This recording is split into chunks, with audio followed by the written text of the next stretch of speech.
1500 సంవత్సరాలకు ఒక్కసారి మొలిసే చుక్కలవి పట్ట పగలు కూడా కనిపిస్తాయి. ఆ చుక్కలు ఏ రాజ్యంలో మొలుతాయో ఆ రాజ్యం మొత్తం అప్లపాలవుతుంది. మన రాజ్యంలో ఆ సంకేతాలు కనిపిస్తున్నాయి. నువ్వు గిట్నే చూసుకుంటుంటే మన రాజ్యం గిట్నే నాశనం అవుతుంది. గురుదేవా, ఈ రాజ్యాంగానికి అప్పులప్పాలైతే మనం బతకలేం. నువ్వే ఏదో ఆలోచించు. ఇక నేనేం చేయాలి? మీకు ఎన్నాళ్ళని సేవ చేయాలి? ఆ చుక్కలు మొలిసిన ఇక కథమే. ఇక నేనేం చేయలేను. గురుదేవా, ఆ సుక్కలు మలిసినాయి కదా, అందాదా ఎంత అప్పు అవుతాం మనం? అందాదా ఎంత అప్పు అవుతాం అంటే ఏం చెప్తావే? మా అప్పుడు అప్పాయే బాగా అప్పాయి మీ కింద పని చేయబట్టే. మీరు గుడిసెలు వీక్కొని పోకడం మాత్రం ఖాయం. అబ్బా గురుదేవా, ఏ దెబ్బ కచ్చేటట్టే ఉన్నదిగా. దెబ్బ కచ్చేటట్టున్నదంటే దెబ్బ కత్తది. ఆ సుక్కలు మొలిసినా అంటే మనం ఏం చేయలేం. రాజా మొత్తం అప్పులపాలవుతుంది. గుడిసెలు వీక్కొని పోకటే. అవును మహారాజా, ఆ సంకేతాలు కనిపిస్తున్నాయి. ఏంది గుప్పుడు చెప్తాను? సంకేతాలు ఆపడతానని ఇన్ని రోజులు ఏం చేసినావు? గడ్డి వీకినావా? ఈ ఎటకరాలకు లోపమే లేదు.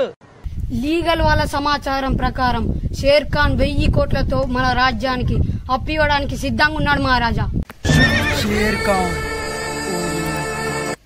ఆయన ఇక్కడికి ఎందుకు వస్తాను రా? ఏదో తేడాగా ఉందేంటి? షేర్ ఖాన్ ఎవరు మహారాజా? అంత దిక్కుమాలోడా? ప్రపంచ దేశాలన్నిటికీ అప్పిచ్చి నా కాలని చూసే అతి క్రూరుడు. ఓర్ని అవ్వా, గతగానే డబ్బున్నా ఆయన కాడ కథం పో మన రాజ్యం. ఇక ఇప్పుడు అబ్బాయి మన రాజ్యాన్ని పట్టుకున్నది గురుదేవా. ఇదే దెబ్బకచ్చటే ఉన్నది గురుదేవా. ఎంత పని చేసావురా షేర్ ఖాన్.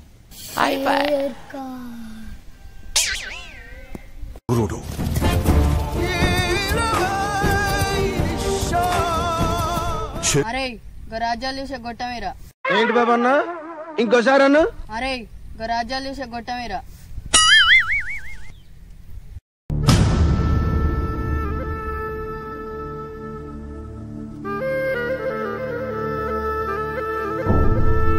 ఓర్ని అవ్వ రాజ్యం సూపర్ నదియా. అబ్బా ఏమున్నదిరా రాజ్యం. ఉస్మాన్, ఊర్లో ప్రతి ఒక్కరికి అప్పియాలి 10 రూపాయల వడ్డీకి. షేర్ ఖాన్ ఇప్పుడు 10 రూపాయల వాటి కాగితం రాసుకొని వస్తా. నై ఉస్మాన్, నీ అంచనా తప్పు. వాళ్ళకు అప్పు తీసుకోవడం అనే పదమే తెలియదు. వాళ్ళకు అప్పు తీసుకోకుండా శిక్షణ ఇచ్చేది ఎవరో తెలుసా? కాలభైరవుడు. కాలభైరవుడు అయితే ఎవరైతే గట్టిగా ఆపదత్తే ఎవరైనా అప్పు తీసుకుంటారు. అవును షేర్ ఖాన్, కానీ వాళ్ళకు అప్పిచ్చే మొగాడు ఉండాలిగా. వాళ్ళ వంశంలో ఏ ఒక్కడు రూపాయి అప్పు తీసుకోకుండా చనిపోయాడంటే ఊహించుకో. వాళ్ళకు అప్పు అంటే ఎంత భయమో. ఇన్ని రోజుల నుంచి వాళ్ళ రాజ్యంలో ఏ ఒక్కరిని రూపాయి అప్పు తీసుకోకుండా చూసుకున్నాడంటే మనం అక్కడ అప్పి అనిస్తాడా? ఇగో బాధలు లేనోడు ఉండడు. ఆ బాధలు ఉన్న వాళ్ళకి లక్షలు ఇచ్చి 10 రూపాయల వడ్డీ తీసుకుంటాం. మా ఇంట్లో స్త్రీలు అన్ని మ్యాటర్స్ లో ఇన్వాల్వ్ అరే మీకు బుద్ధున్నదా? వాళ్ళ రాజ్యాలకే పోనీయాలంటే ఇంకా రాజ్యంలో పోయి వడ్డీస్తుందట. నువ్వు చెప్పేది ఒక బుర్ర కథ. వాళ్ళ రాజ్యంలో ప్రతి ఒక్కరికి అప్పిచ్చి 10 రూపాయల వడ్డీకి తీసుకుంటా. ఇగో నువ్వు ఆ రాజ్యాలు ఏ ఒక్కరికి కూడా 10 రూపాయల వడ్డీ ఇవ్వకపోతే నేను చెప్తా. నువ్వు పోయినాక రాజ్యాల నుంచి తిరిగితేనే గగనమే పో. ఉస్మాన్, రేపు పొద్దున బ్యాంకుల నుంచి డబ్బులు తీసి ఆ రాజ్యానికి పట్టుకోనరా. పో ఉస్మాన్, ఫస్ట్ నువ్వు అటు మీ షేర్ ఖాన్ అటు ఇద్దరు మలుతారు పో.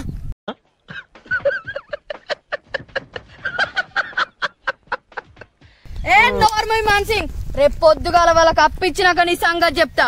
సరే సుత్తపో ఇగో రాజ్యాన్ని అప్పులు తీసుకోకుండా ఉంచే యోధుడు. అప్పు తీసుకో బైరేవా. నా కొడక నీకు రే పురుగుల పట్టి చేస్తావురా నా కొడక.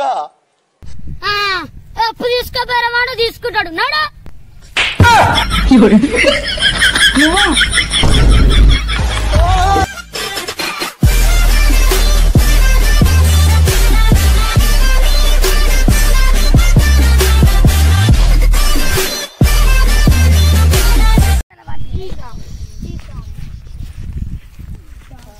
పుట్టి ఆ కత్తరి కత్తరిరా ఫస్ట్.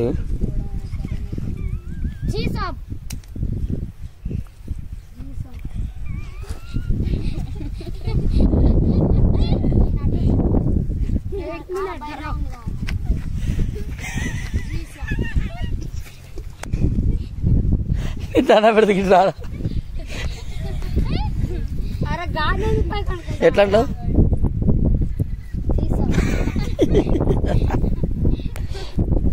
సరేనా? అరే సుషా కొట్ట నేను చెప్తా, నువ్వు వెనుకనే ఉండాలి.